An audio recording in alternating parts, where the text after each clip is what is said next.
And thus, the Hydro Archon and all of her creations came to shoulder the original sin of appropriating the power of the primordial sea. That is the true history of how the people of Fontaine first came into being. So we were all Oceanids before we turned into human beings? That's way too much information for me. I think I'm just going to pretend that I never heard a single thing.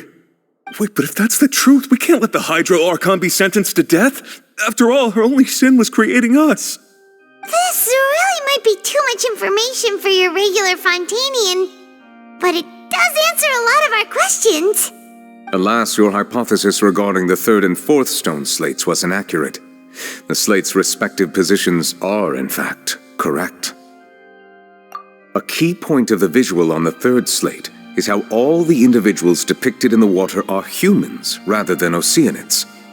They have not been dissolved, which implies that the water depicted in this slate is not water from the primordial sea. The nation of Fontaine is the nation of Hydro, as well as the nation of trials and justice. Instead of being the literal element, the water in the scene symbolizes judgment and justice. You may also recall Navia's experience. When she fell into the sea, her consciousness was surrounded by that of many others who intended to hold a trial to determine her fate. Therefore, the meaning of the third slate is that the people of Fontaine shall try the Hydro Archon at the court of justice. Yes, it refers to our present situation. I think I'm following now. So, what you're saying is, even though we decided to put on this trial to avoid fulfilling the prophecy, in truth, everything we've done has happened exactly as the prophecy foretold. So now, it seems, we're the ones making sure it comes true. What should we do? No matter what, the prophecy will be fulfilled. Is this what it feels like to be a prisoner of fate? If that's the case, does that mean the scene in the fourth slate will also be fulfilled soon? Traveler, I would like to point out another small fallacy in your deductions. About the fourth slate, you probably thought that the eruption of primordial seawater beneath the fortress of Meripede served as the surest sign that the prophecy was about to come to pass, yes? However, I believe that rather than being a sure sign, that eruption could in fact only be a small warning of something far worse to come.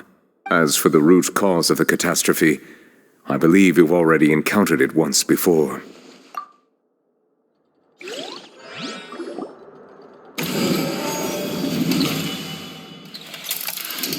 This eruption was just a small warning of the things to come.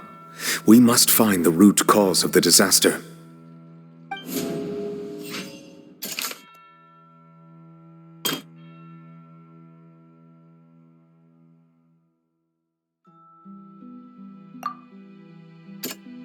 That doesn't sound...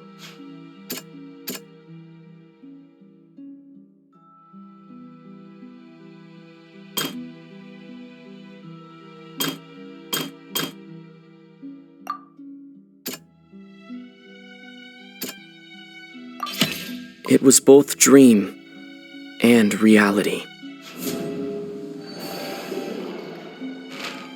If we're talking about a true culprit, that could only be that thing inside the primordial sea, right? The truth, the original sin, the trial, and the root cause of the disaster.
That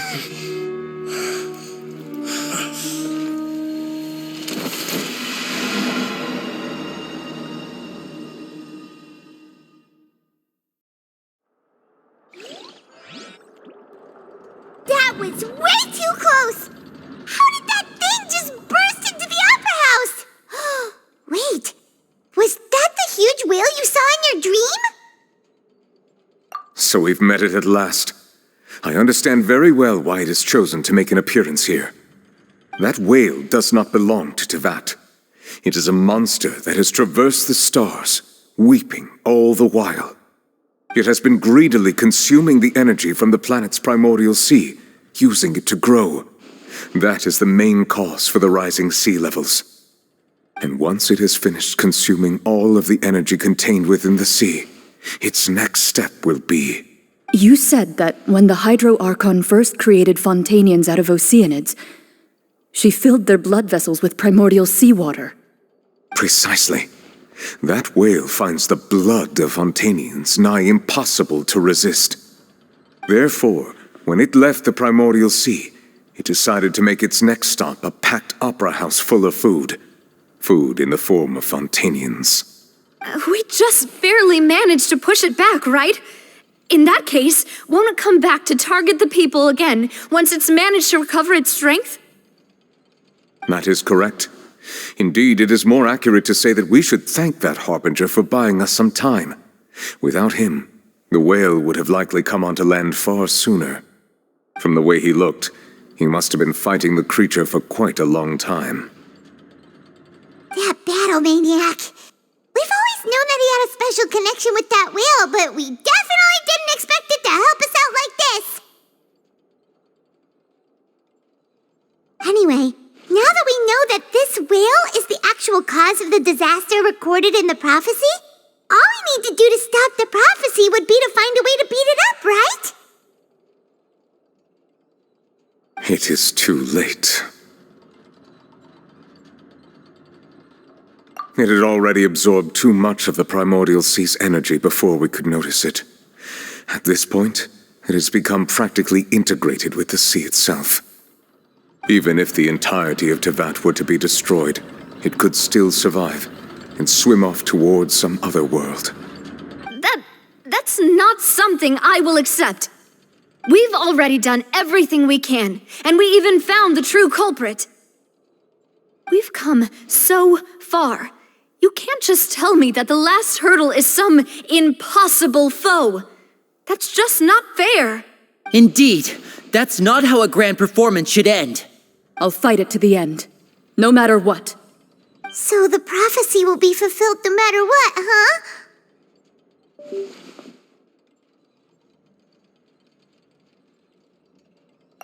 The prophecy. Yes, what has been prophesied will be fulfilled. You may view such things as the history of the future.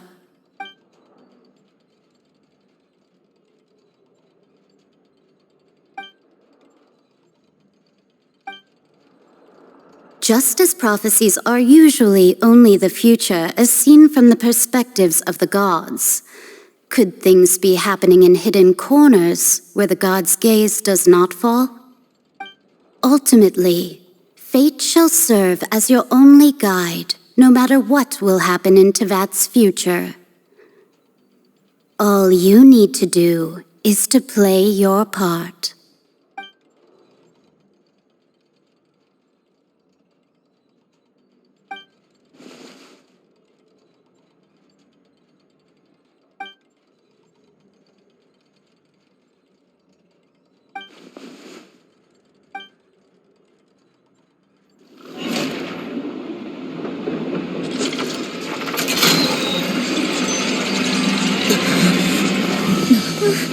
What's happening with the oratories? I believe it is preparing to carry out the death sentence.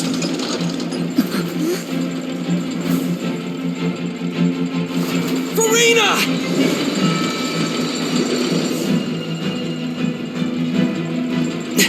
No, I still need answers.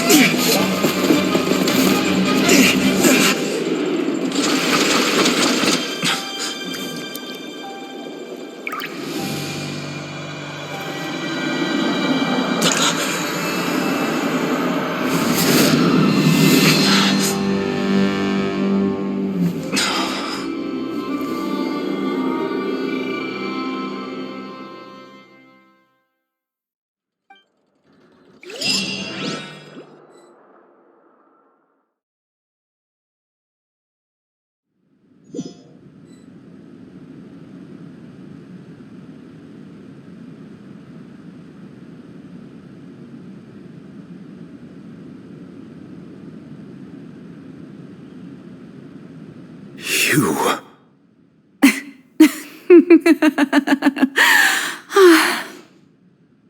Sorry. That shocked expression on your face is just too amusing. I couldn't help myself. You are not Farina. Who are you? The sweet sound of bewilderment. Marvelous. A sure sign that my attempt to deceive everyone was a resounding success. But to answer your question, I am Focalor. You know, the god.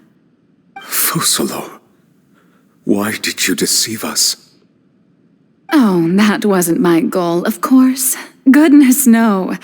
But I had to fool everyone else too, if I was to stand any chance of deceiving the heavenly principles.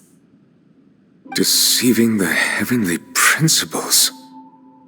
It's all because of that pernicious prophecy. Dreadful, wasn't it? Everyone doomed to dissolve. Fontaine condemned to be flooded. One was not amused. In fact, one was positively bemused when that problem was thrust upon me by my dearest predecessor. That's the former Hydro Archon Egeria for the uninitiated.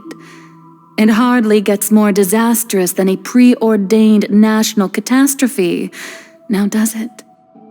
She knew full well that the prophecy would surely come to pass. And as one of the seven, she also knew full well that one defies the heavenly principles at one's peril. So yes, as you have no doubt surmised, it was a rather impossible situation that I found myself in. I spent a terribly long time mulling it over, alone on the ocean floor. And I was almost growing barnacles by the time I finally realized there was only one possible solution to this confounding conundrum. I had to outwit the heavenly principles, allow the prophecy to be fulfilled, ostensibly at least, while saving everyone at the same time. I'm a genius, I know. I can only assume that's why Egeria chose me as her successor. Although, looking back now, it was hardly the inheritance one dreams of. Between the task of saving the nation, the quotidian duties of the Hydro Archon, and not to mention the original sin of creating a new race of humans, I dare say she left me quite a colossal mess to clean up. But one can only play the hand one is dealt. I did not choose this, any more than I chose to be one of her Oceanid familiars. So you were also once one of the Oceanids, transformed into a human by Egeria's hand. Yes, I was. I always dreamed of becoming human. And I still do, even now.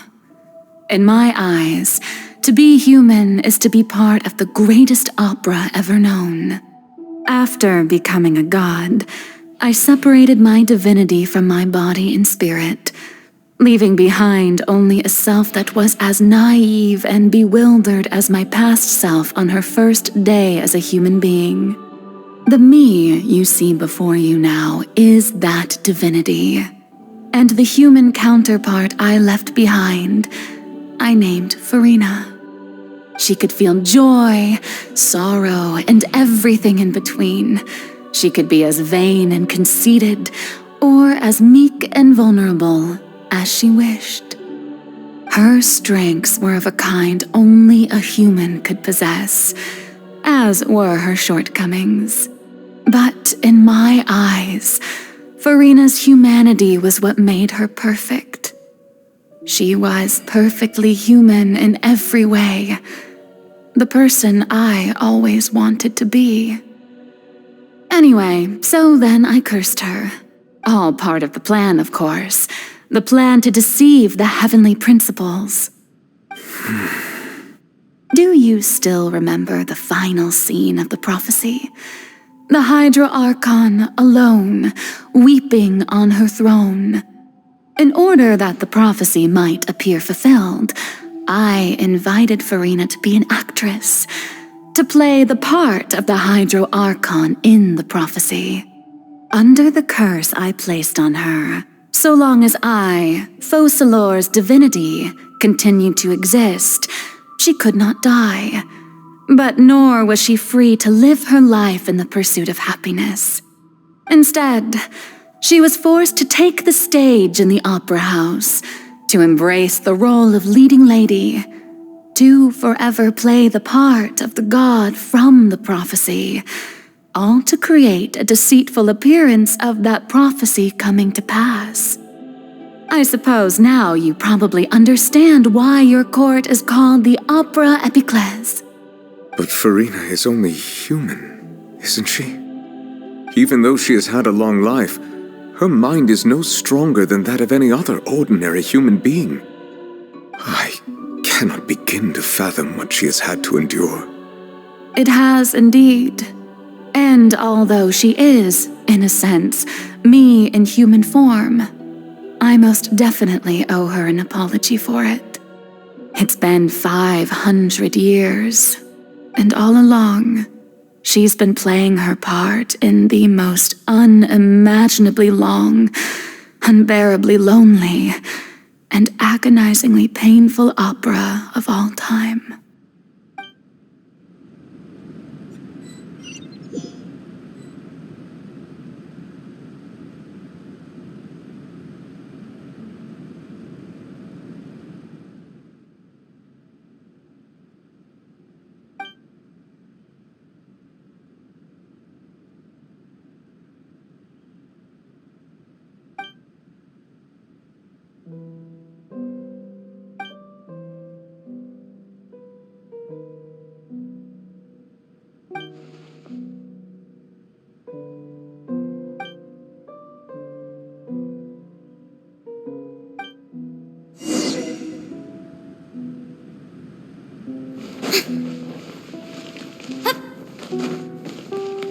Crumble!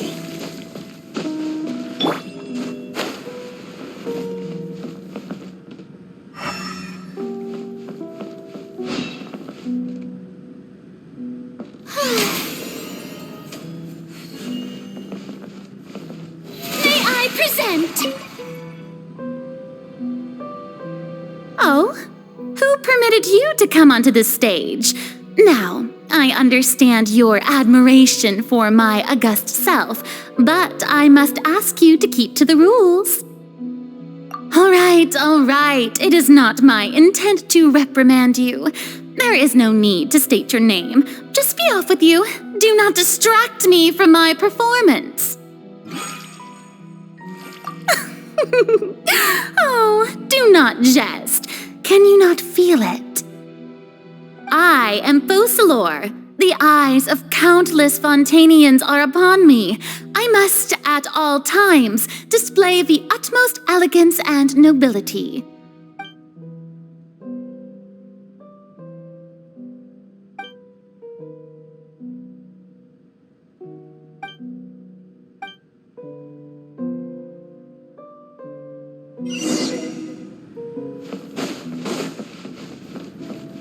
Dear audience, the performance is experiencing a technical difficulty, but worry not. The guards shall resolve it soon enough.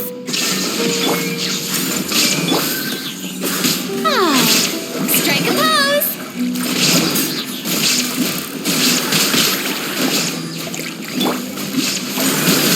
Solidify! Shine down!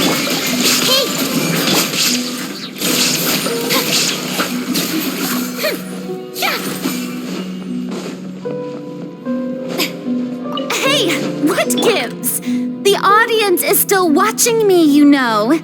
Guards? Wait, where are the guards? Guards!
Farina.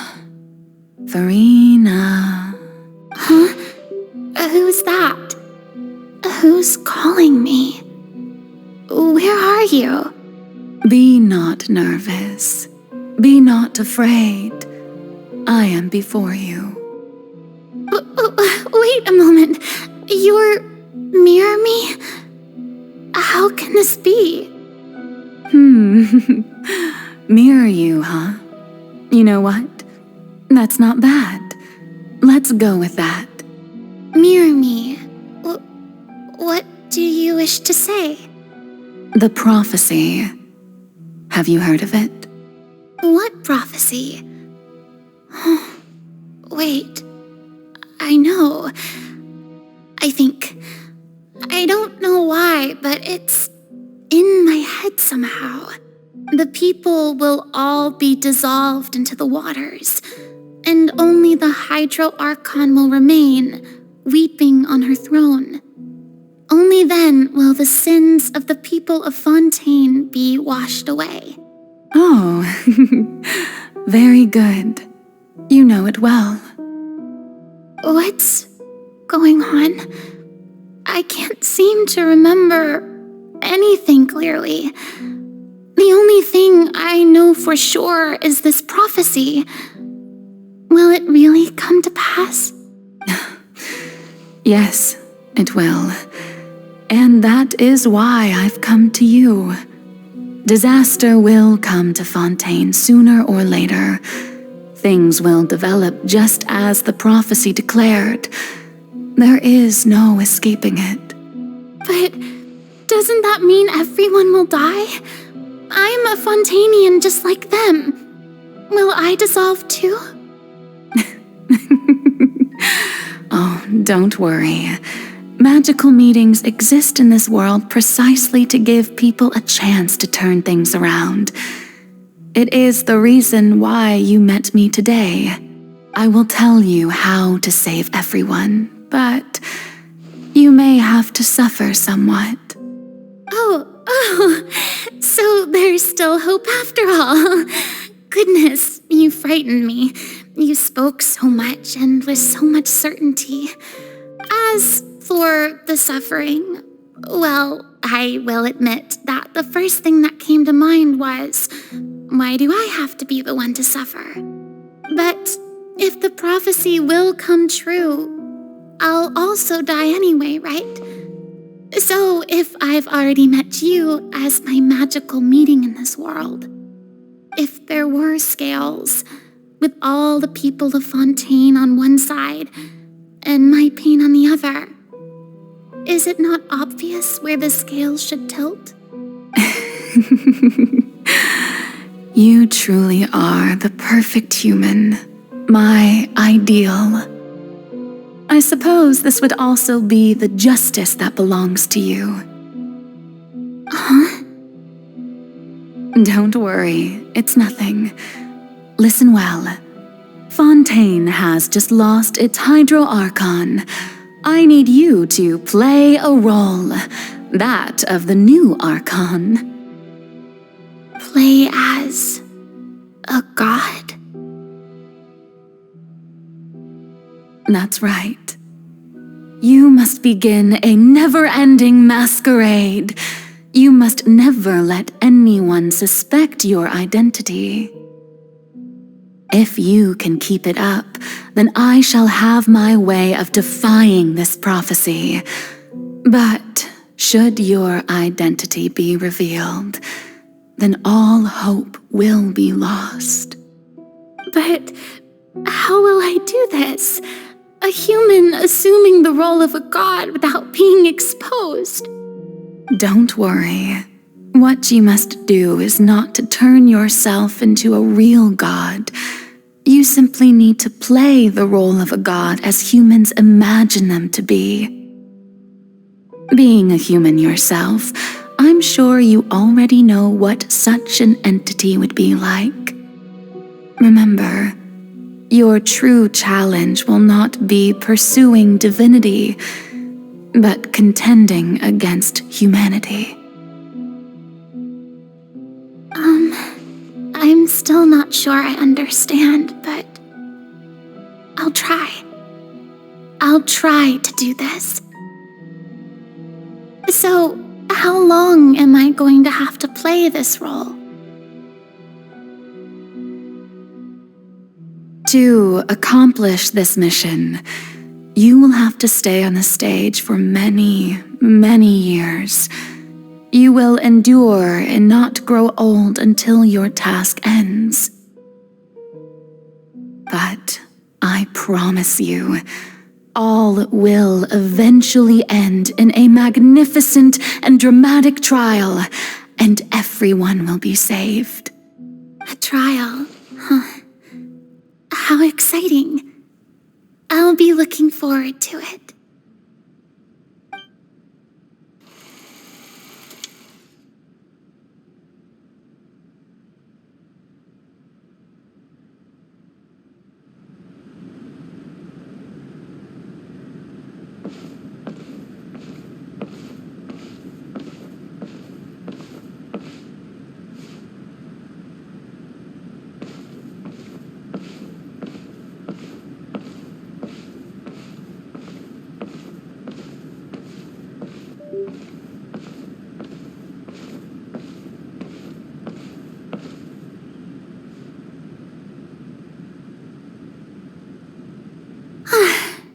The Maison Cardinalise has announced my accession, but this is my first time facing the people.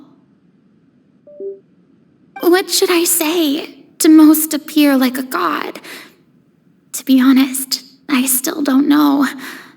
Perhaps I should first try to act natural. Ladies and gentlemen, good evening, and welcome to the Opera Epiclese. I'm sure you've all heard about how I have taken on the role of Hydro Archon. Indeed, I am Verena de Fontaine, your new Archon. In truth, I know little about becoming a nation's new god, but it will be my honor to guide you all. As the god Focalor, the god of justice, I shall do all within my power to lead you into an age of fairness and justice. Once again, thank you all for coming. If you should have any questions or suggestions, please send them to the Maison Cardinalise. The future of Fontaine will require us to work together, after all. This should do it. I thought I might stammer, but thankfully, I was able to convey my thoughts just fine. Okay, and next. That's the new Hydro Archon. Is this some kind of joke by the Maison? I would have thought that a being that surpasses humanity would be a bit more assertive. Hey, did you hear that? She even told us to send her suggestions there at the end. Shouldn't gods be all-powerful? She's being so modest. What's the difference between her and an ordinary person, then? If you ask me, perhaps the succession didn't actually happen. She might just be a Maison-back puppet. Wait, what's going on? Why is everyone suspecting me of being a fake?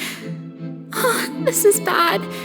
If I get exposed here, there'll be no saving the people from the prophecy.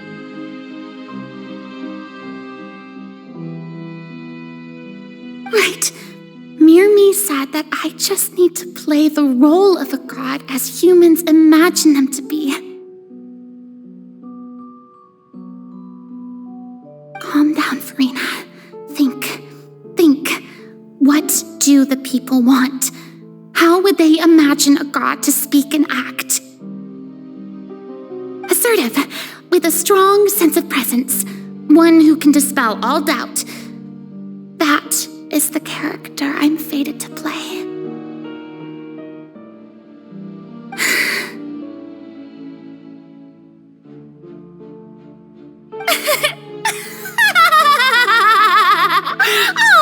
Oh, very good, my people.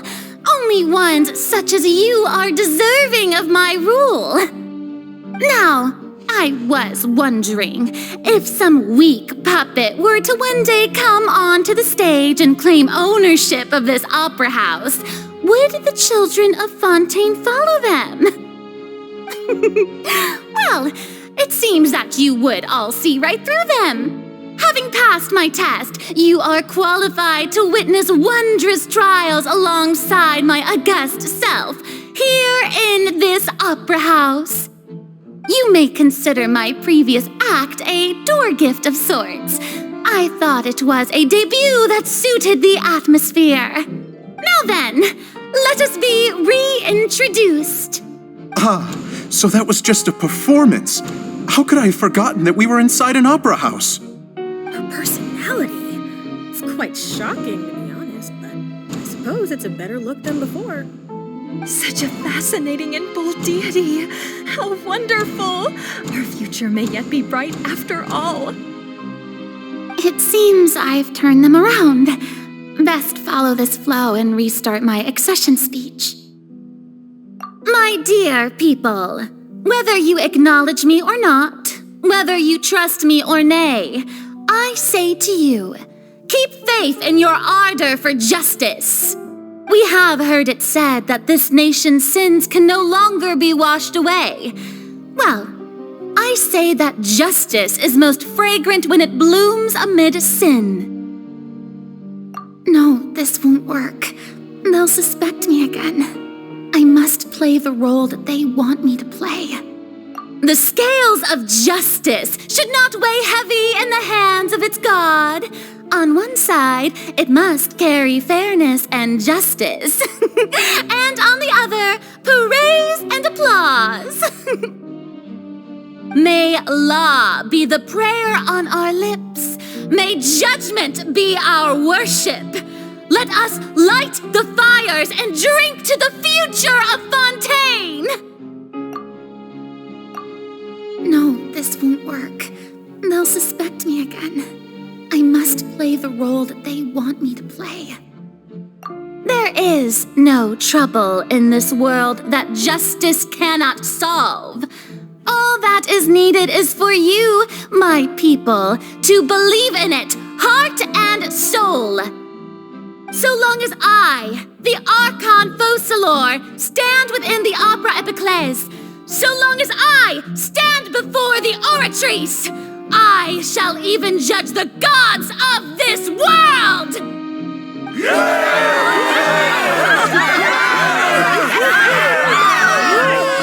Oh, yeah!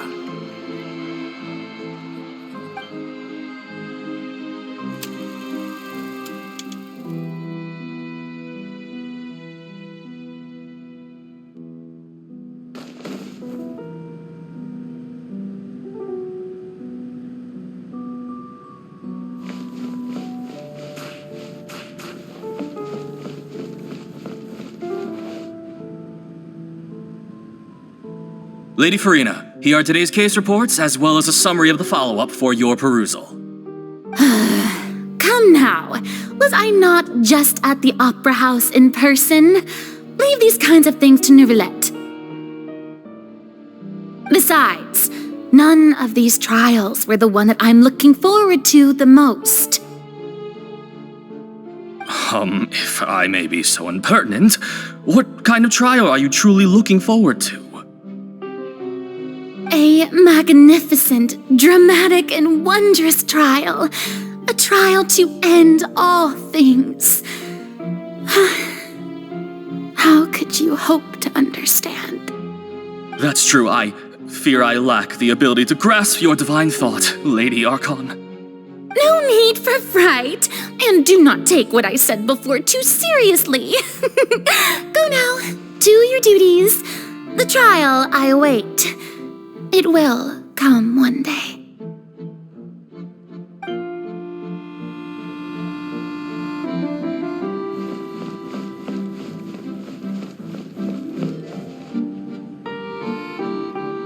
Lady Farina, I don't know what to say. Thank you for agreeing to see me. No need to thank me. Or rather, thank your own sense of perseverance instead. Long have you stood in line to meet me, have you not? Oh, I'm afraid that's just an inevitable consequence of my divine charm. All right, Deoteria, is it? How is your son's illness? You remembered me, and you knew of my family, too. He is doing much better now. In fact, he is far more of an ardent believer than I. He was the one who forced me to seek an audience with you, and to bring your words back to him. Oh, good. Very good. If this should happen again in the future, please do not hesitate to come and tell me. Going down to citizens' homes every so often, while not usual practice, should serve as a fine change of pace. Ah, you're such a gentle and wise god. Thank you once again, on behalf of my son.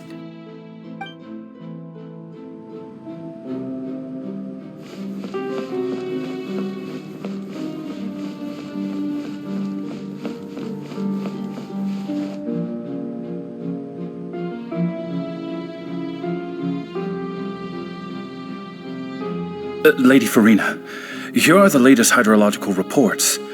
As for the specific parameters you asked to take note of, I'm afraid things still don't look good. I see.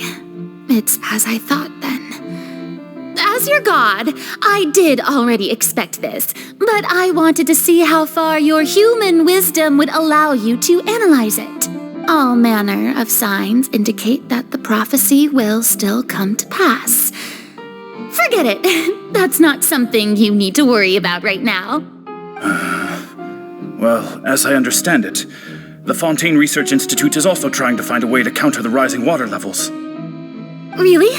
Have they found anything? I'm afraid that they haven't found any effective solution thus far. Oh, is that so? Well, no wonder. This issue has reached the realm of the gods, after all. Still, their spirit is praiseworthy.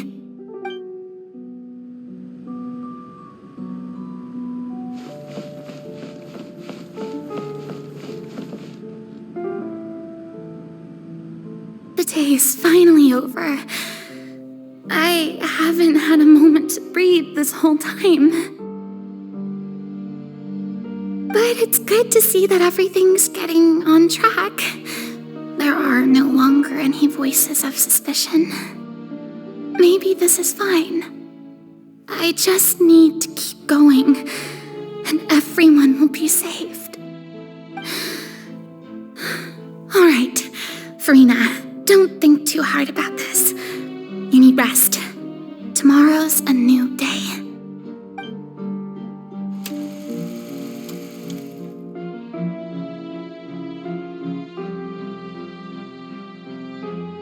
Lady Farina, here are the new trial reports for the latest cases, as well as a summary of the follow-up. There'll be no need for that. I've seen them already. There's no need to go back over scenes I've witnessed in person before. Lady Farina, I've waited so long for this chance to see you in this manner. Indeed, my dear, loyal citizen. This joyous moment is an honor for us both. Lady Farina, we're detecting significant hydrological anomalies near Poisson. Understood. Keep monitoring. Keep me informed should anything come up at the Institute.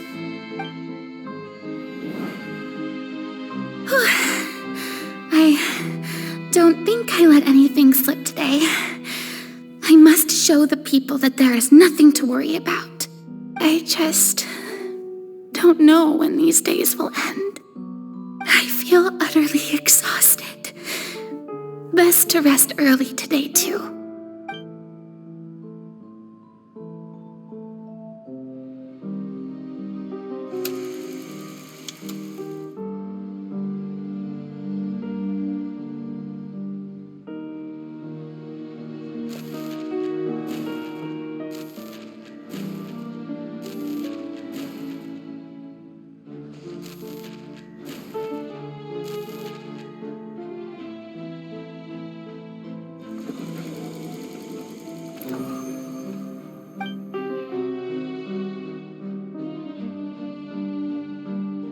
Lady Farina.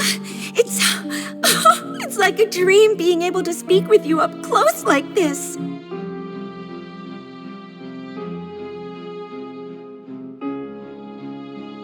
I've heard that the first member of our family who was honored to receive an audience with you was Madame Deoteria, almost 20 generations ago. And what a fine family yours is indeed. It brings me great joy to meet such a faithful believer, a descendant of a line most ardent. Surely you exaggerate, Lady Farina. My lady?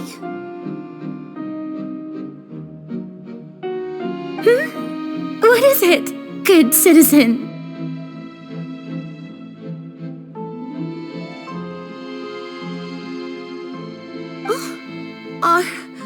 Are you crying?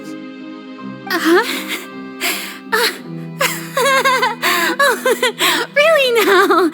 I didn't even notice. This must be the overflow of hydro from my person.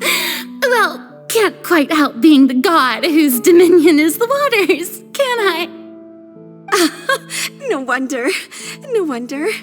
A manifestation of your power, then. Oh, Archon, I am honored to have witnessed it. Honored indeed.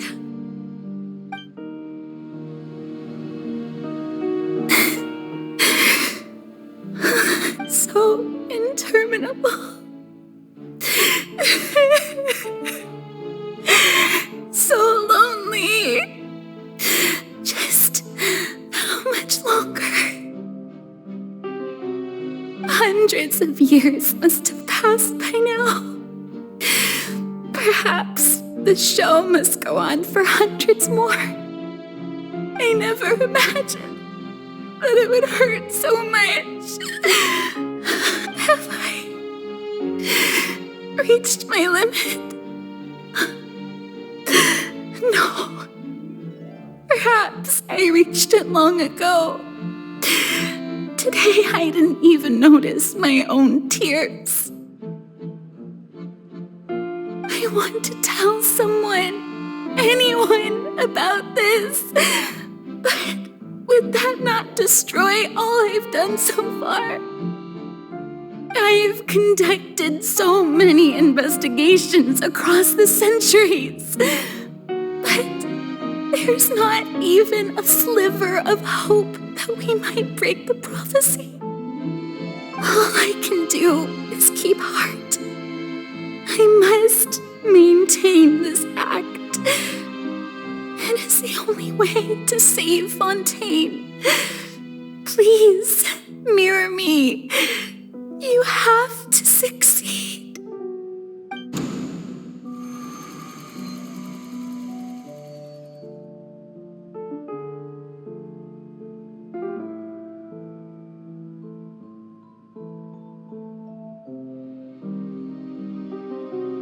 Farina, you don't have to shoulder this burden alone. Although I don't know what you might be keeping from everyone. Your people are more than willing to share your burden with you.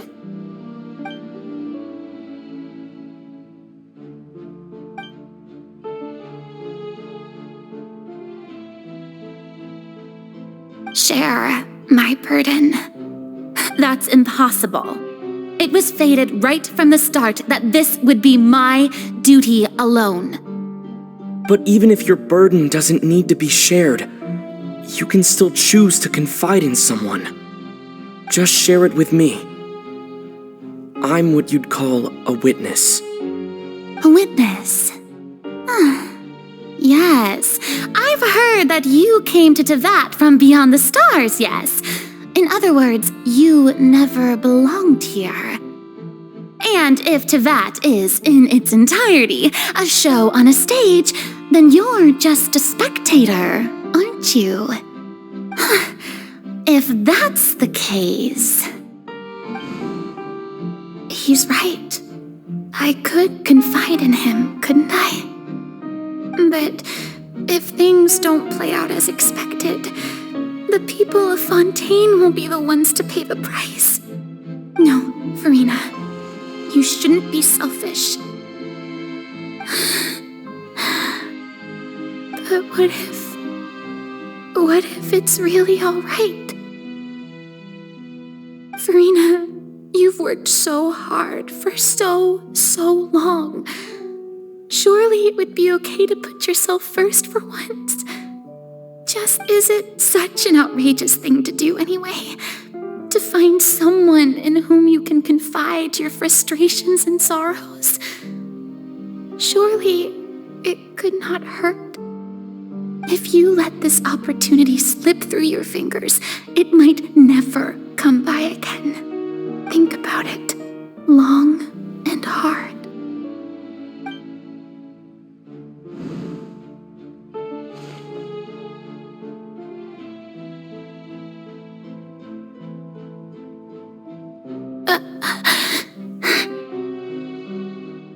No, I have nothing to say. I am Farina, the Archon of Fontaine. Everything will surely get better. All you need to do, dear spectator, is to witness my performance until the curtains fall.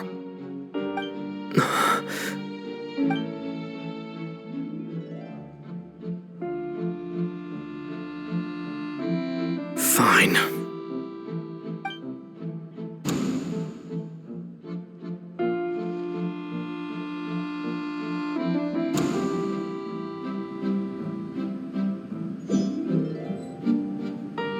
So even Farina doesn't know the truth? You've never once let her in on the full plan? Yes, it had to be done.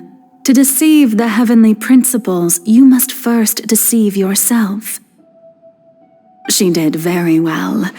If she had let her resolve falter even once in these 5 centuries, Fontaine would have been doomed to the most tragic fate.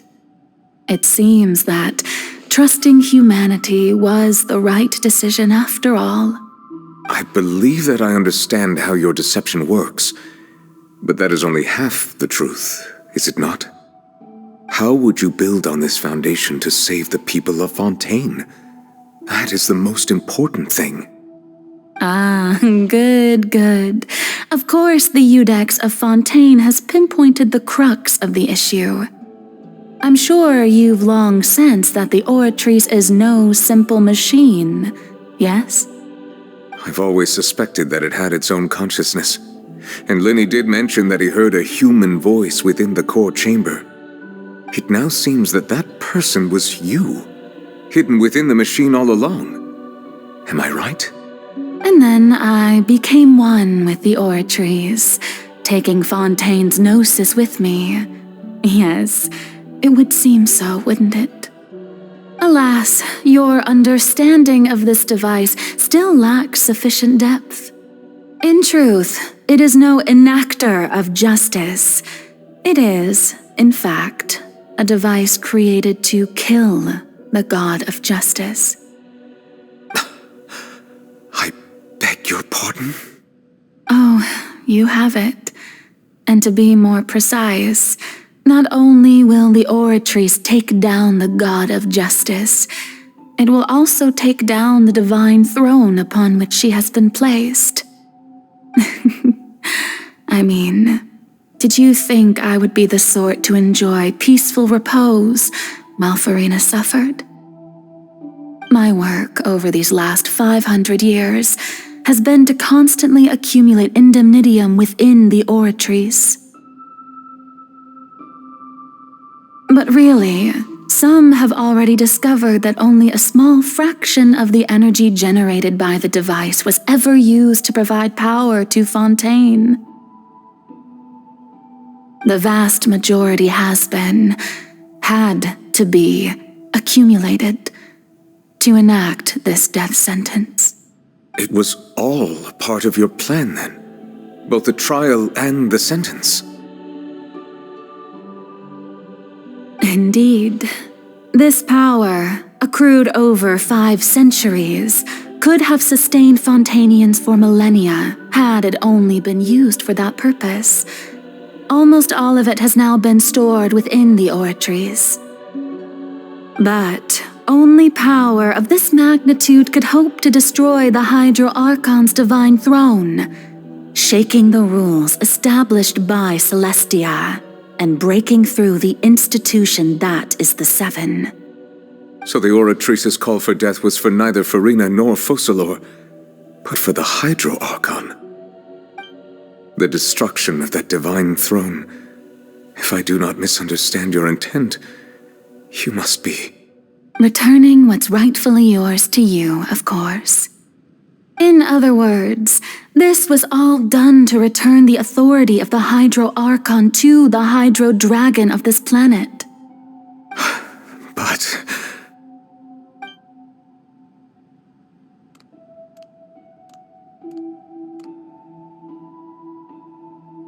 Oh, what? Getting sad again, are we? The authority of the ancient dragons shall soon be yours once more, O Hydro Dragon Sovereign. And this is the face you make. all you've done throughout the years is just so you can sacrifice yourself at the very end. I've never quite seen it that way, you know. Even now, I'm quite pleased at how well my deception worked.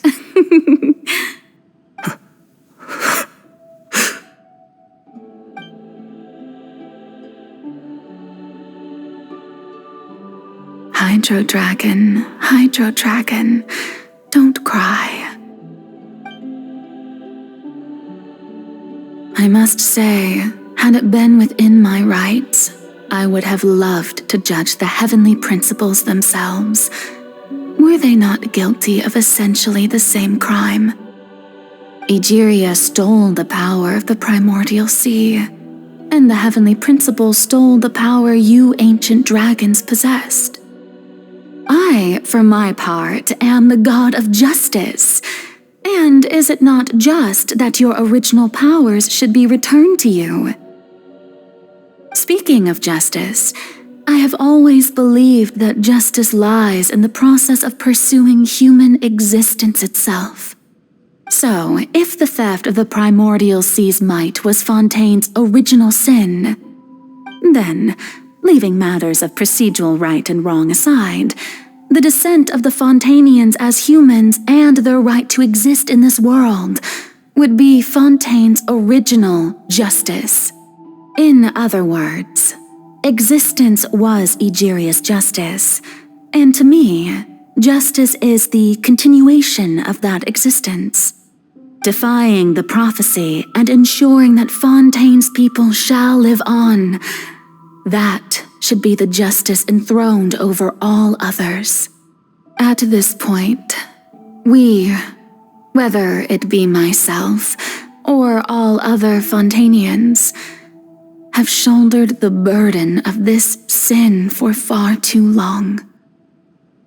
Iudex Neuvillette, the highest judge in our land, when you regain your full power as an elemental sovereign, what verdict shall you pass upon us? So when I was invited to the court of Fontaine to serve as Iudex, I see now that that was your idea too. At last, I now understand the true purpose behind this position. In the beginning, I was uninterested in human existence. But these 5 centuries of living alongside them have gradually brought about mutual understanding between us. And I have even attempted to feel as they feel. You are a devious one, Focalor. Things being as they are, surely you know that I could never declare them to be guilty.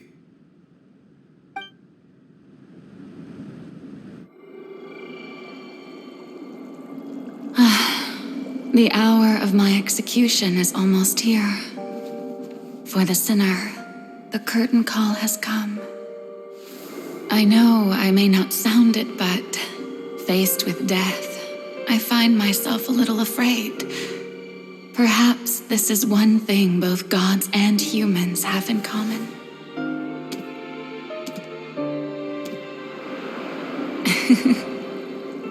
Farewell, Neuvillette. I hope you've enjoyed the part you played these 500 years.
Codex Nouvellette, hereby declare,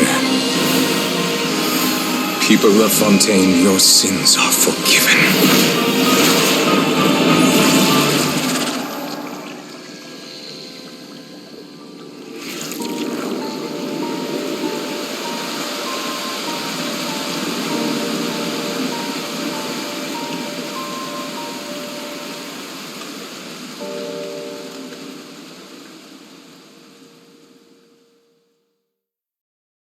Where do you want to go?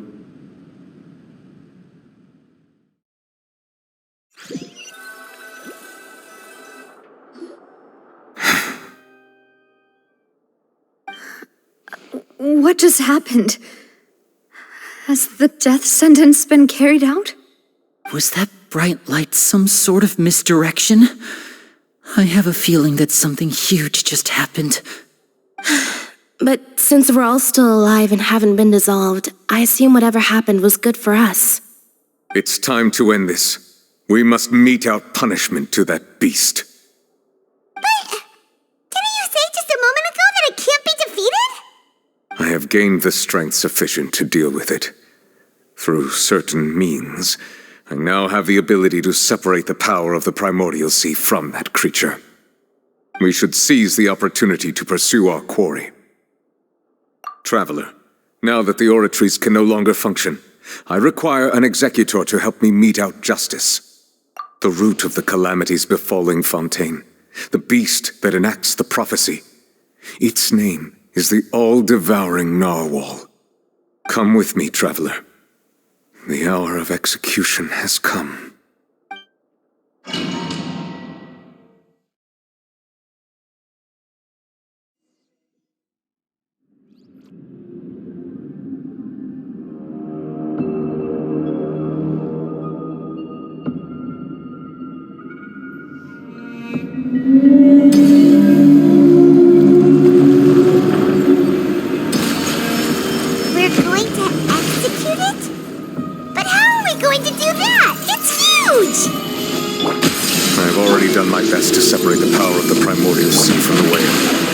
Considering the size of the beast, I cannot reach the power source.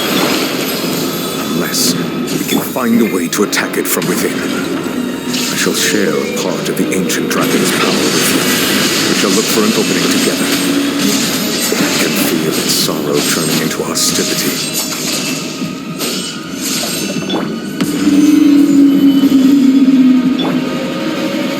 Illusion shattered!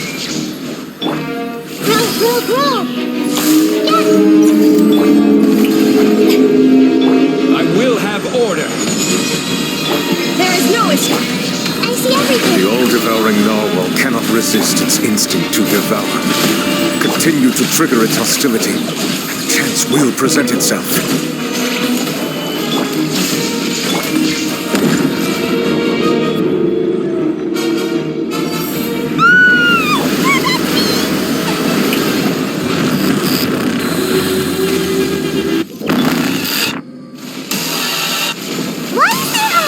Thingy over there.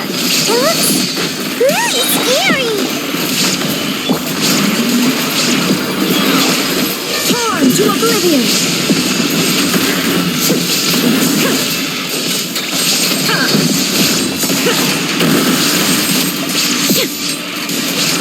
Order! I have granted you my protection. Do not fear. Seize the moment and use my power to suppress its root from within.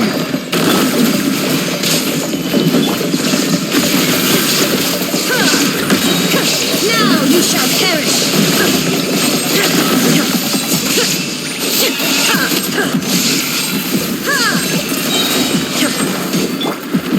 Solidify!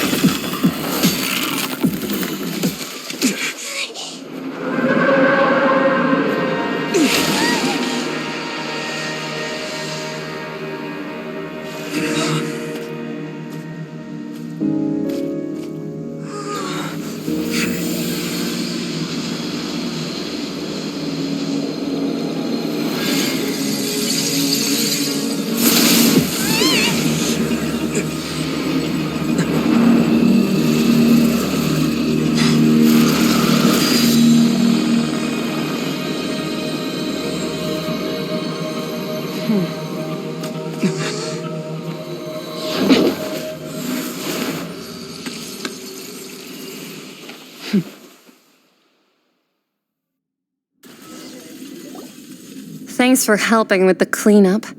It should have been my job, but... oh well. It was just supposed to be a short private training session for me. I didn't think that my disciple and my master's pet would start brawling in the meantime. Well, actually, I had a feeling that it would happen at some point, but they bumped into one another earlier than I thought. What a blunder. I suppose I'll have to swing my sword 3 million times as penance. That power. Who are you exactly? Paimon has an idea.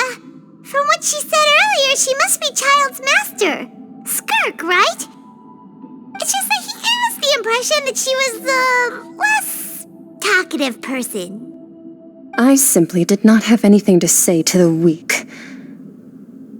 But you, on the other hand, managed to defeat the all-devouring narwhal without using power from beyond this world. So you may speak to me as equals. I have to agree. It's a strange use of a planet's primordial waters just to raise an all-devouring narwhal.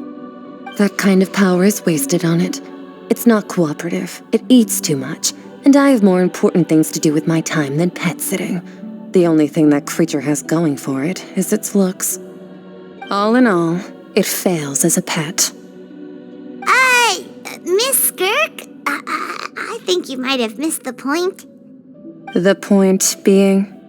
Well, being that this pet almost destroyed an entire nation. So what sort of person is your master? Well, Child's master's master. Wait, is that right? Oh, right. So you don't know him. Sorry, I assumed you did. His name is Sertologi. Huh?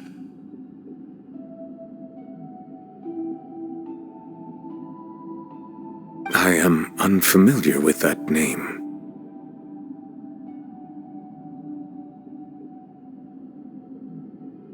Huh. So Master isn't sufficiently famous. How should I describe him then? Have you heard of the name The Fowl? The Fowl? Still nothing? Well, how about the Visionary? Vetterfulnir then? Or Gold Rhindaughter? Ooh, that one we've heard! Rhindaughter's part of the Hexen Circle. She's Albedo's mom, right? Oh, so you do know that name. To be honest, I also heard all of those names and titles from my master. I don't actually know them either. But I suppose you understand now, yes? My master is likely a similar sort to Rhindaughter. They are both pursuing some form of perfection. Wait, didn't you also mention a visionary person? Paimon didn't quite catch their name. Actually, never mind that. I believe it expedient to inform you that the all-devouring narwhal used up nearly all its strength fighting you. Such roiling hydro energies will prove difficult for the planet's deep seas to digest. As such, the fontaine back on the surface has most likely been thrown into chaos.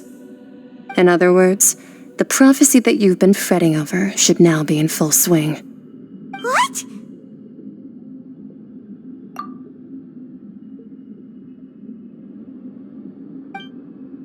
Not to worry. Focalor has already managed to deceive the heavenly principles. In the end, the people will all be dissolved into the waters, and only Farina will remain, weeping on her throne.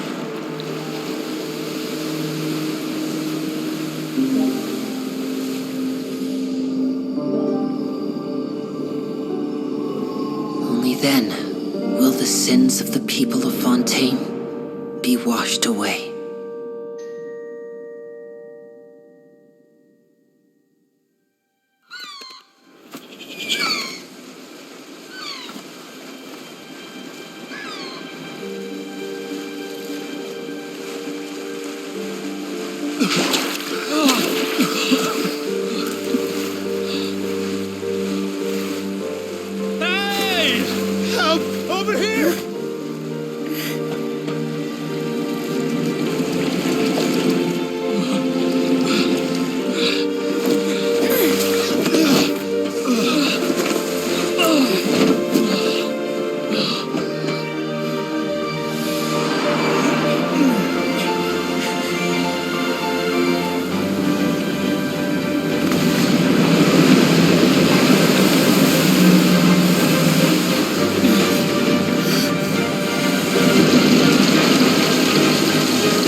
All hands, initiate emergency rescue!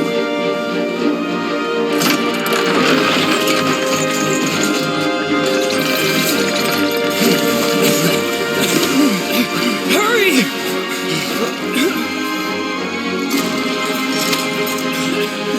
Hey, lend a hand!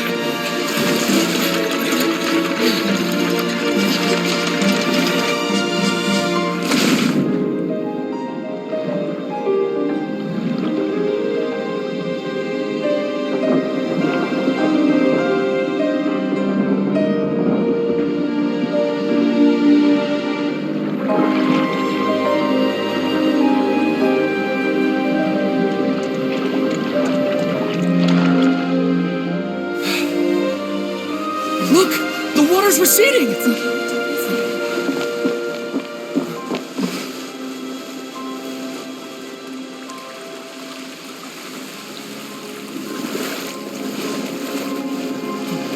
It's a miracle! The water's receding. We didn't dissolve. The prophecy was wrong. The prophecy was wrong.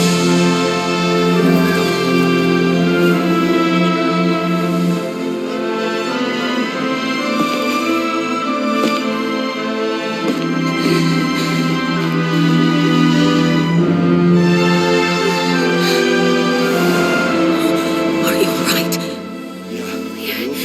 We're saved. The prophecy was wrong.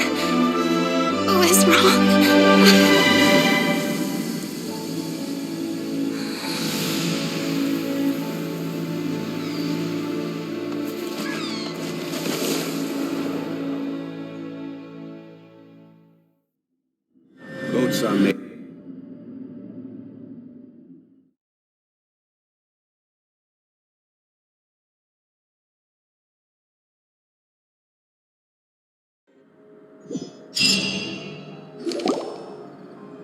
The soil renewed. The Spina di Rosula talks post-disaster rebuilding. I recently visited Poisson to meet with Miss Navia, spokesperson of the Spina di Rosula, and we spoke about Poisson's present and future. Old soil can still give birth to new bloom, Miss Navia stated. Hope is like seeing a small cookie when you're starving late at night. You just need a little of it. Skyship Winglet, boon or bane of the Fontaine Research Institute. The various disputes that have arisen on account of Mr. Edwin have suddenly become a shield over the Institute, with Jurier turning out to be a once overlooked hidden gem. People always call the first researcher mad, but few know what to call the second. And should that latter person achieve a miracle, they would find it all the harder to find a word with which to classify him and his team. Wow! Paimon barely recognizes the people in the reports. Are those really Jurier and Navia? They sound like real big shots. What do you think? Pretty enthralling, huh? The Steambird's idea was pretty simple. With the disaster just having passed, we would print a free edition packed to the margins with good news to calm people down. The value for these big scoops lies in their inevitable follow-ups. We'll publish further reports and go into the stories behind those people. Edwin's assistant, Jurier, created a true flying ship, while Navia is leading people in the reconstruction of their home. I'm sure that these stories could draw even your well-traveled eye.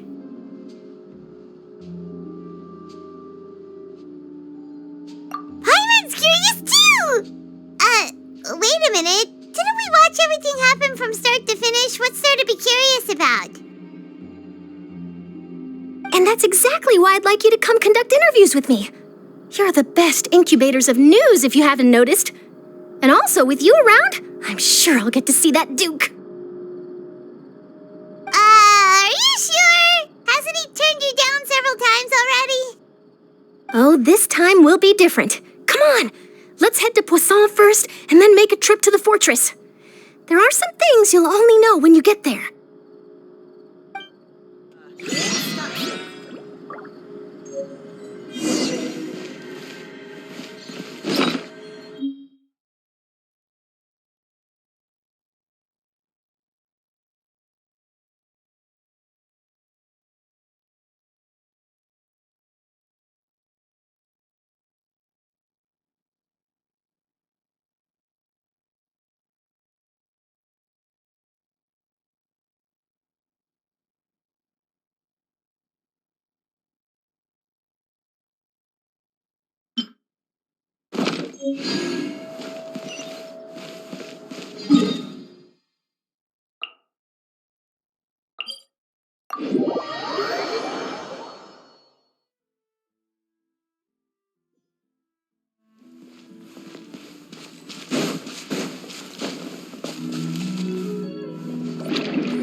This is order.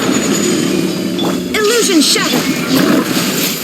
Take yourselves a home. Yoo-hoo! Let the world collide! Torn to oblivion.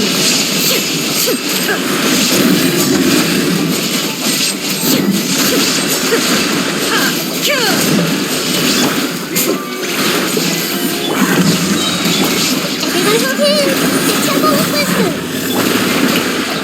Order guide you. Let my name echo in song! Inazuma shines eternal.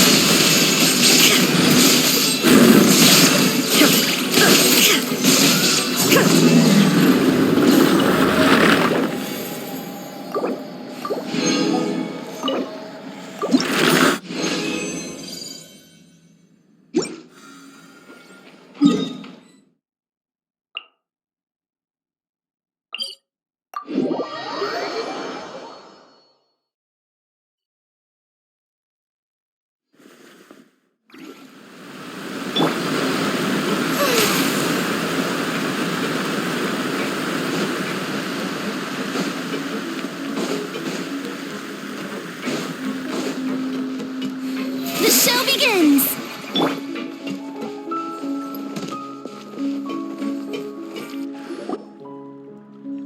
Navia! Oh, it's you. What brings you all here? Hey, we're just having a look around. I'm here to update myself on how things are going here. Oh, the Fatui are here too. Let me introduce you. This is Mr. Garunt Snezhevich. He represented the Knave in sending us a large amount of supplies, and is helping with our work. Our residents are hard at work as well. Thanks to everyone, work is progressing nicely. We've lost a lot of people, but we're moving forward. That will have to be enough. Hello, Miss Charlotte. I'm a big fan of yours. I especially like that article you wrote last year about Fontaine's stray cats. But if you don't mind, could you not emphasize our role too much in your report? It's not charity we're doing here. We just happen to share the same interests as the Spina. I get where you're coming from. I'll keep it as simple as possible. Or would you be willing to feature as friendly neighbors? That would be fine. Thanks. Oh, you're back too. How are things? We finished laying down the construction materials. It'll be another hour before the workers are able to go over there. Huh? You're here too, Clorand? Well, her reputation's greatly risen after that whole duel business with Miss Farina, so she's here in Poisson to wait out the heat. All right. She really came here to help me out. There's too much to consider in the reconstruction of Poisson. The Spina has need of more decision-makers. And, well, I do already happen to be connected to Mr. Callis.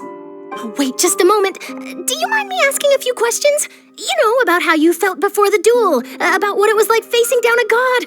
There's lots of exciting material there, I bet. Forget it. I'm sure you can find a better theme than that, Miss Charlotte. I see you're the same as always. Couldn't you do me a favor, for Navia's sake?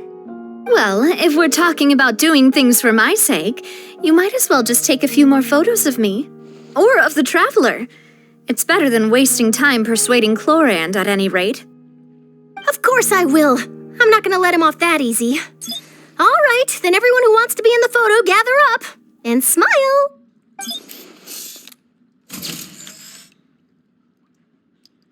How did it go? Was it a good shot? Did Paimon look cute in it? Not bad. Your addition really helped the composition of the picture. All right, hang on a moment. Let me snap a few more shots. All right, that that should do it. I'll be back here later anyway, so let's call it a day. You're very quick. Speed is of the essence when it comes to the news, and freshness is the key. Also, not to brag, but I'm pretty good at building connections. Who knows? I might eventually get that interview with you after all, Miss Clarand. Wow, you really do have that never say die spirit. I'm impressed. I'll hazard a guess that this is how you got that interview at the Fortress of Maripede. Whoa, you're well informed. Let me make a guess too. I asked Sijuin, who told Monsieur Nervillet, and he told you, right? That's a very complete information chain. In truth, all Monsieur Nervillet asked me was, when did the fortress become so friendly towards the media? I told him that it was best not to speak too soon. There's no guarantee that Ridesley will make a personal appearance. You're right. I've got to treasure every moment I have with them. In which case, I'll be making a move first. Stay safe now, and tell me if you hear anything interesting. I'll treat you to afternoon tea in exchange.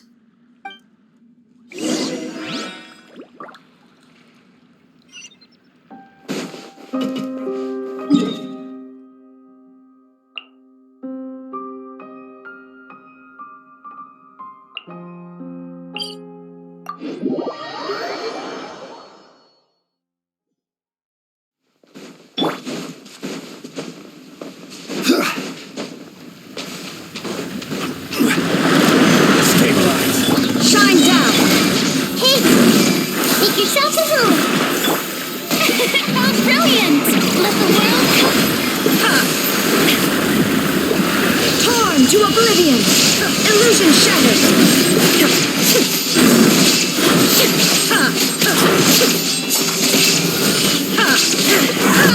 This is order. Solidify. Shine down! I see everything. The Temple of Wisdom. Inazuma shines eternal!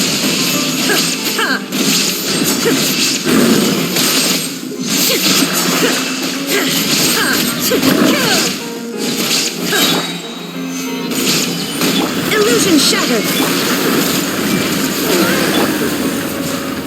The show begins. Let my name echo and make yourselves at home. Torn to oblivion! Ha!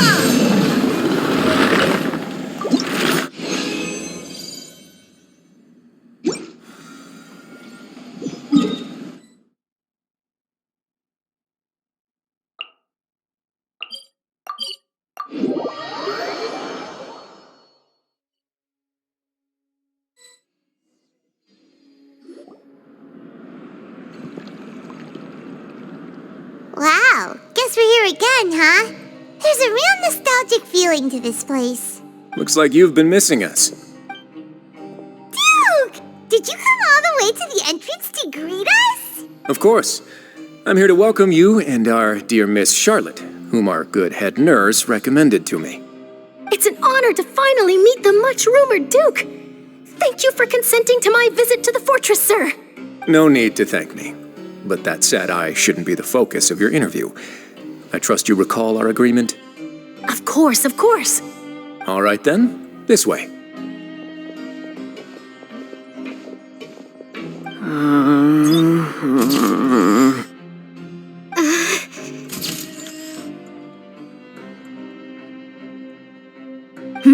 Hey, no need to be so Miss Charlotte, do these pictures really need to be published on the cover of the Steambird?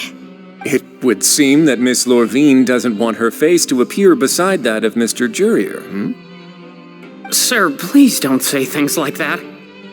But it looks like dear Mr. Jurier denies it. Might this interview be very important to you, then? No, I just... This is my first time being interviewed, and I'm very thankful to the Steambird for...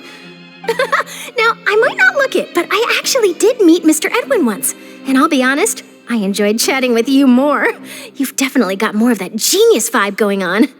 The boat that brought about a miracle, the ark that saved the people. Why, you recreated a myth back there, like an emissary of legend. Still, if I might ask, where's that flying ship now? Ha! Looks like Charlotte's trying to get herself another exclusive scoop. I have to apologize, but that ship is presently in the bowels of our factory. I'm afraid it won't be easy for you to get a shot of it. Really? Well, then in that case, could I have an interview with you to make up for that loss? You already know my answer, I'm afraid. Best you interview our head nurse instead. Or perhaps you'd like to take another photo of this couple of researchers? Did you really have to use the word couple? Well, then, 2 solo photos will do. Is my hair messed up? Please, someone help me have a look. Things sure are getting pretty lively here. Oh, seems like everyone's here. Would any of you like to try this new drink I came up with? Ah, Siegeween. Hey, Miss Charlotte. Why don't you, take some pretty photos of our head nurse? Sure. Come on, Miss Siegeween, over this way. Let's find a brighter spot. Huh? Sure. Do I have to smile? So, how have things been at the fortress? Same old, as you can see. Fontaine's undergone some changes, but this place is still more or less the same. Other than that flying ship, it got a tad too much attention, I think. That's why I decided to let the interview go through. We should direct more public opinions toward the behind-the-scenes heroes. Am I right, Mr. Jurrier? Miss Lurvine? You're too kind, sir. I believe that you too should have your day in the sun. Not that you would want that, which is a pity. I'll just leave the spotlight to you two. I see. Lots of things happened that day, huh? Anyway, regarding that Harbinger, I'm not sure you remember, but his 3 young followers are still waiting for his return. He sure did win them over, huh? I'll tell them that there's good news and bad news. The good being that their boss seems fine, and the bad being that they must face extended sentences for abetting his escape. Oh, actually, what about you? Are things gonna change for you too? What change can there be? The fortress will keep chugging along, and so will my duties. As to what Miss Farina's departure will mean for the nation, and if our laws and governance will be transformed, we'll leave those to the folks in the overworld. Hey everyone, the photo shoot's done. Good. In that case, let's call it a day here. Thanks for your cooperation. Come on, Traveler, let's go. Till next time, everyone. There'll be a next time?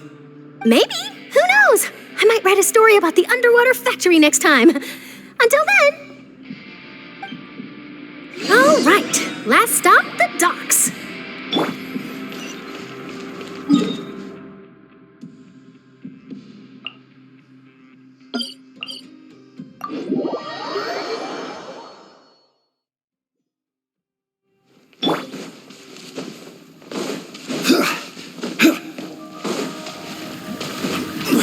I will have order. Shine down. Everyone looking?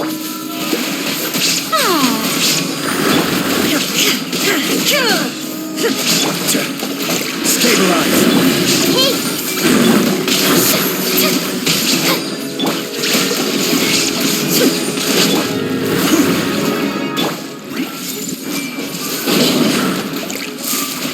Commit to memory. Solidify. Clearly known. Everyone hold hands. Time to shine. Now you shall perish.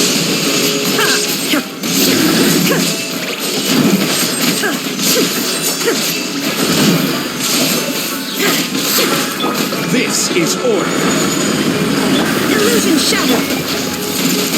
The Temple of Wisdom. Shower me with praise. Let my name echo. Charm to oblivion.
Amelia mentioned that she stayed in touch with Linny and the others after working together. Apparently, they've been at the docks distributing these strange pockets the whole time since. Traveler, Paimon. And Miss Charlotte, too. Would you like a magic pocket? What sort of gadget is it? It's a wondrous bag that can be used to carry many things. The water level has returned to normal, but if you see any of your things floating around, you can use this to carry them. Or you could trick a friend into doing it for you. Trick a friend? I wonder which of my friends would fall for that.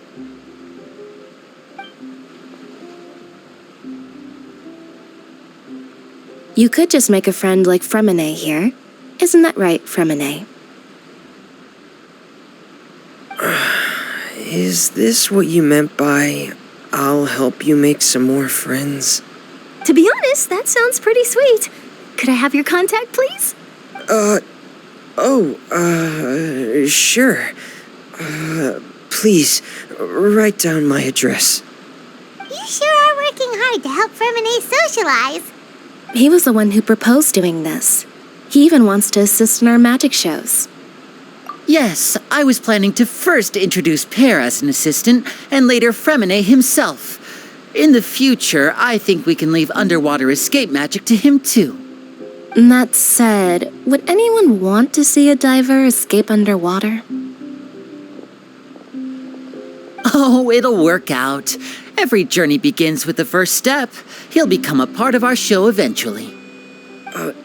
Lynette, could you come over? Miss Charlotte says she wants to take a picture of us. Got it.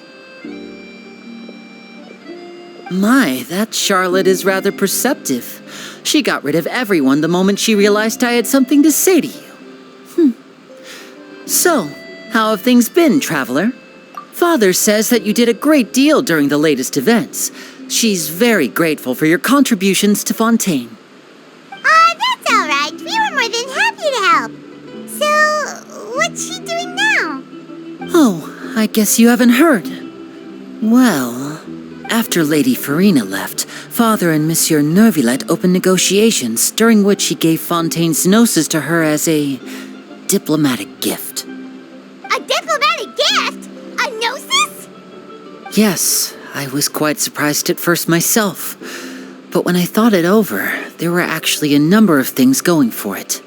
It could have been done as an apology for the incident with Lord Child, or as thanks for his help in tying the all-devouring narwhal down. Furthermore, Father did also lend significant aid to Fontaine and Poisson. Well, that's true, but this is a gnosis we're talking about. Doesn't this seem a bit irresponsible? I would agree, but I've also heard that it seems that Monsieur Neuvillette has had a significant change of heart regarding the matter.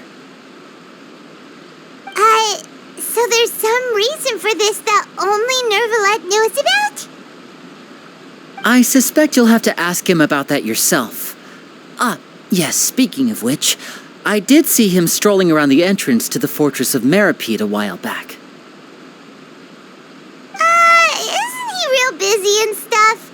Paimon didn't think he'd have the time for that. But back to the topic.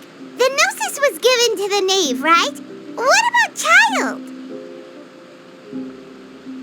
They say that he's returned to Snezhnaya to recover from his wounds. I hear that the recent disaster really did a number on his health.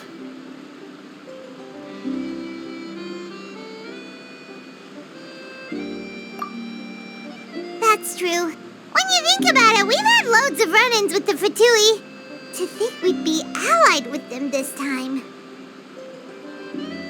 So shocked by such a simple switching of sides?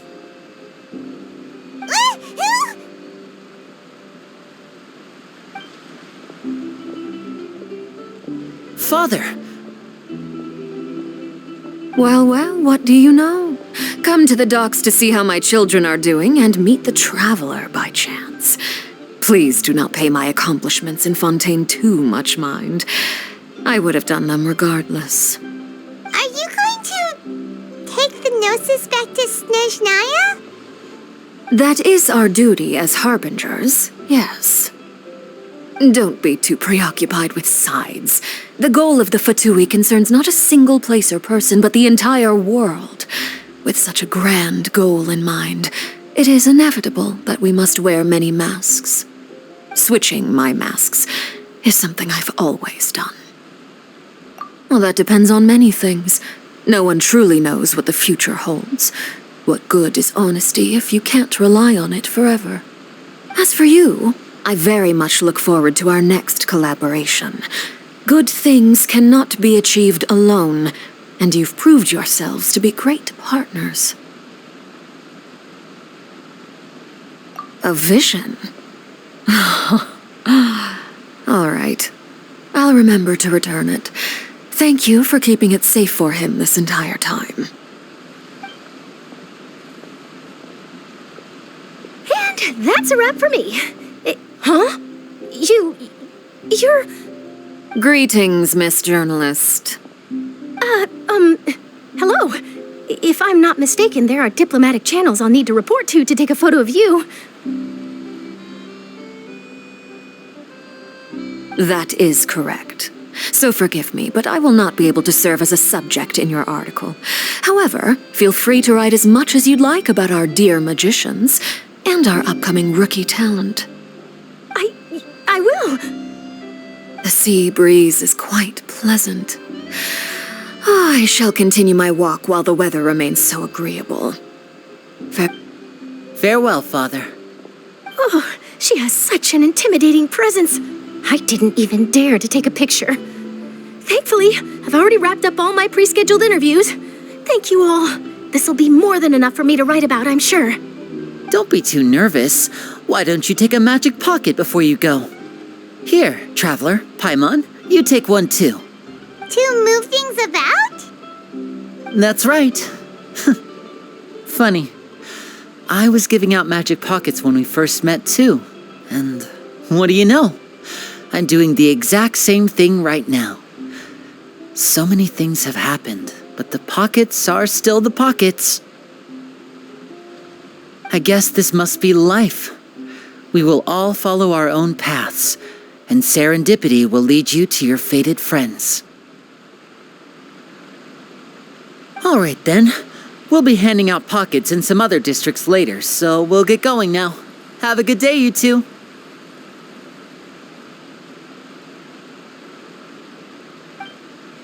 Well, guess we sent Charlotte off. Shall we go see how Neverlette's doing? As long as he's not so busy that he doesn't have time to chat anyway.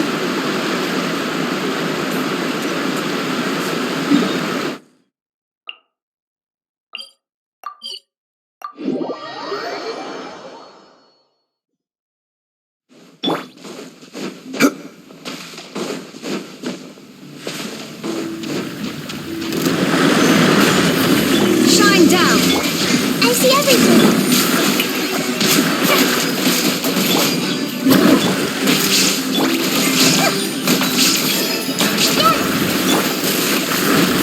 There is no escape! Stabilize.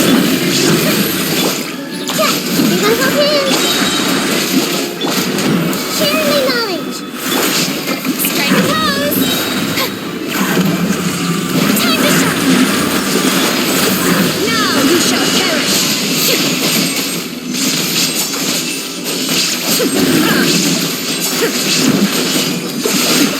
Erase all. Order guide you. Gather. Hey, the Temple of Wisdom. Shower you praise! Let my name echo! Inazuma shines eternal!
you really are here, Neuvillette. Paimon didn't think you were going to have free time this hour of the day. Really? Oh, I suppose you must have met Mr. Linney. He took the time to greet me earlier when he passed this way. In any case, you came at a good time. I was just considering reaching out to you to set up a meeting, so I may explain some things that I haven't had the time to before. Aw, Paimon's glad that you remembered. Thank you for keeping us on your mind, what with you being busy and all. Alright, let's have it then. How was Fontaine actually saved? The whole business is still quite the mystery to us. It is strange how words can often leave a bitter taste in the mouth when it finally comes time to say them out loud.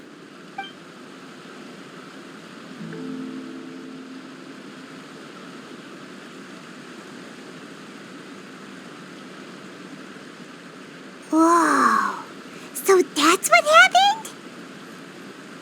Focalor destroyed the divine throne of the Hydro Archon and restored your power to you, transforming you into a fully fledged elemental dragon sovereign. But Paimon still doesn't quite get what you did to save the Fontainians from dissolving. For me, the authority of the ancient dragons refers to absolute control over the hydro element. Fontainians were incomplete humans born of Egeria's use of the power of the primordial sea, with constitutions similar to that of mimics. But so long as those primordial energies remain within them, I could use the ancient dragon's authority to grant them true blood, after the fashion in which life was first brought into being on this planet.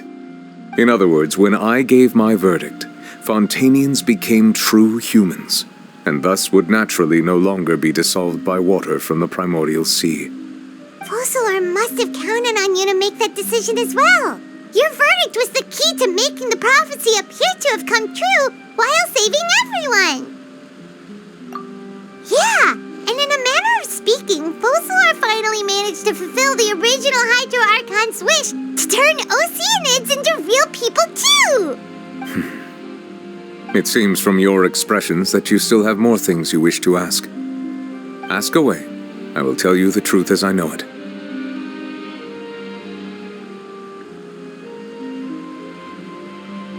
I have investigated his case along many avenues, and I have learned that he once fell into an unknown chasm when he was young.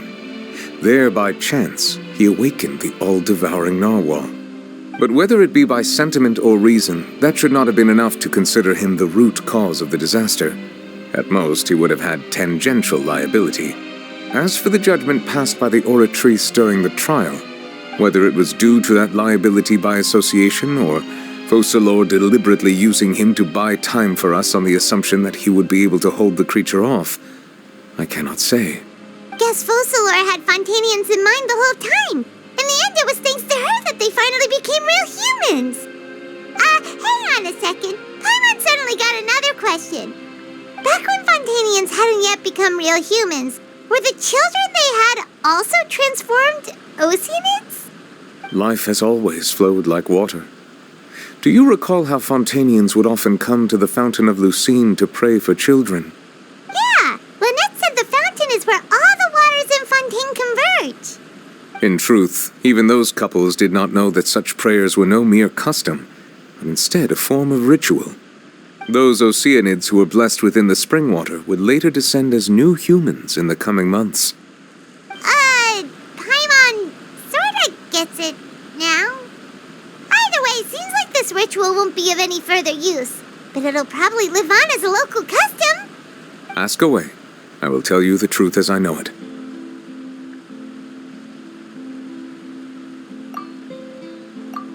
Oh, that's right! They say you've given it to the knave as a diplomatic gift or something. Leaving aside their intentionality, the two Fatui Harbingers have indeed done much for us during this crisis.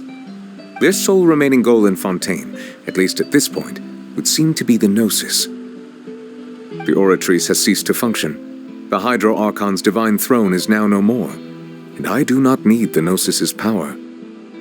As such, it has lost all meaning for Fontaine. If the Fatui have impure designs, then we might as well accede to their request now, and avoid unnecessary conflict. What complicated considerations! Paimon thought you were just giving it to them out of gratitude to the knave and as an apology to Child. Ask away. I will tell you the truth as I know it. You will soon be heading to Natlan, I presume. I'm afraid that I have little talent as a travel guide, so all I can do is tell you what I know about that land. As far as I'm aware, Natlan can be said to be a nation of dragons. A nation of dragons? You mean like you? No, I suspect that I would not find myself welcome there. Unlike ancient dragons such as myself, the dragons of Natlan have undergone long years of development and evolution. Large numbers of them have entered a form of coexistence with humanity. Natlan is also the nation of war. War ravages those lands like an undying flame. There is one other piece of information I got incidentally from my negotiations with the Knave that I believe may be useful to you. The harbinger known as the Captain has thrown his hat into the endless ring of war. The Captain. Sounds like a real tough customer. Seriously, everywhere you look, there's a Fatui Harbinger doing their thing. I suggest that you fully prepare yourself before going to Natlan. In the meantime, Fontaine's doors will always be open to you. Ask away. I will tell you the truth as I know it. Hang on a sec. Paimon's still got a question about the Gnosis. When we spoke to Linny earlier, he mentioned that your attitude towards giving away the Gnosis had clearly changed. We guessed that there might be some reason for it that only you were aware of. No wonder the House of the Hearth is the Fatui's intelligence division. They are certainly sharp. So regarding this specific issue, I was just getting ready to share something with you. What is it? In truth, I exchanged some further words with that lady named Skirk after sending you two back to the surface. It went something like this.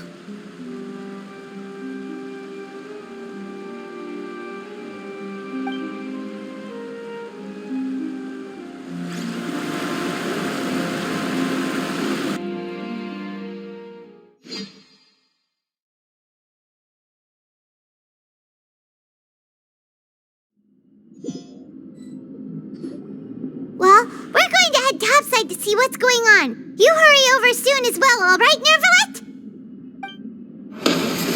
Whoa! What next?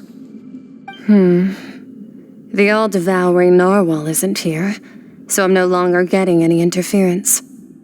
I can finally catch the scent of your power, what it's made of. It is the authority of the planet's primordial dragons, but with something very similar to a god's curse mixed in. It's quite a novel blend. I'm sure I've encountered something like this before. What was it again? I do not know what you speak of. Of course. How could I forget? You should have the remains of the third descender on your person, yes? Remains? I've never heard of any such thing. According to your parlance, I believe it may be called a gnosis. Well, that much is true. After Focalor's divinity faded, she handed her gnosis to me. But I fear I have never heard of it described in the manner that you just did. I've been training with my master, the Foul, ever since I was young, and I have never returned to the surface since. So most of the information I possess, I got from him. It is only natural for those who are greater than humanity to possess a different sort of common sense, which is why there are so many problems in our attempts to communicate with humans. Regardless, you should probably get rid of objects of misfortune to prevent any disasters from befalling you. To live in itself is a blessing, but once a person dies, the bonds he once had with this world shall all turn to curses. What do you mean by that? No need to fret. These are just my personal thoughts, and my reason for no longer wishing to return to the surface. This third descender you refer to, who are they? And when did they die? Master never mentioned them to me. Perhaps it just wasn't that important for me to know. If you're interested, though, I could ask him. I'll be sure to pass the answer on to you next time. Next time, you believe we will meet again? I do. Wait. I have a disciple of my own, don't I? He can be the messenger then.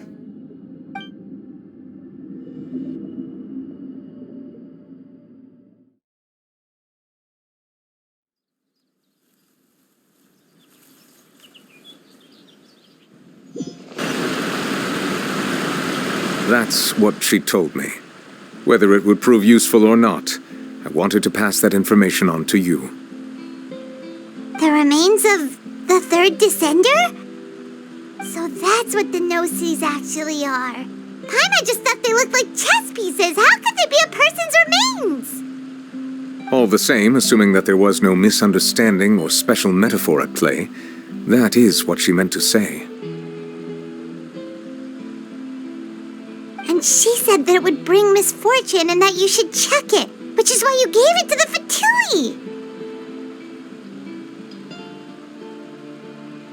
If she speaks the truth, then I would simply be putting Fontaine at unnecessary risk by keeping it here.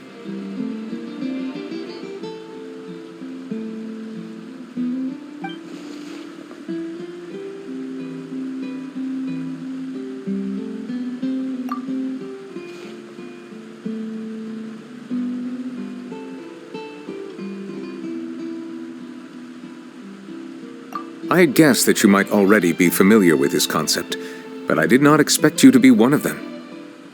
That means that the Gnosis, which are exceedingly element-compatible and can even enhance elemental abilities, do indeed come from the third descender. I wonder, does your body also possess similar properties? Like being able to use elemental powers without a vision! That does sort of count as special compatibility, right? No, let's not think about this stuff right now. It just feels creepy. Comparing the Traveler to the dead third descender and all. That's what you say, but this topic still feels like bad luck. Once Child recovers, let's get some more answers out of him. Or go look for his master and get the answers that way. I too believe it unwise to make too many blind guesses when information is lacking. The same is true of being at court. All right. Whatever the case, it seems like the crisis here in Fontaine's over for now. Yes. All of Focalor's efforts were for this moment as well. But she sacrificed herself in the end as a god, and she suffered through all those years as a human. Was that really what she wanted? I suppose that would be the mystery of a god's will. I suspect not. But once in a while I too would guess that if wishes were like the clouds in the sky, they will one day return to the earth as raindrops. Life flows like water, and rain is the final answer. The water levels may sometimes tilt one way or another, but the rain falls fairly upon all. And what, ultimately, is the difference between the rains that fall upon all of us?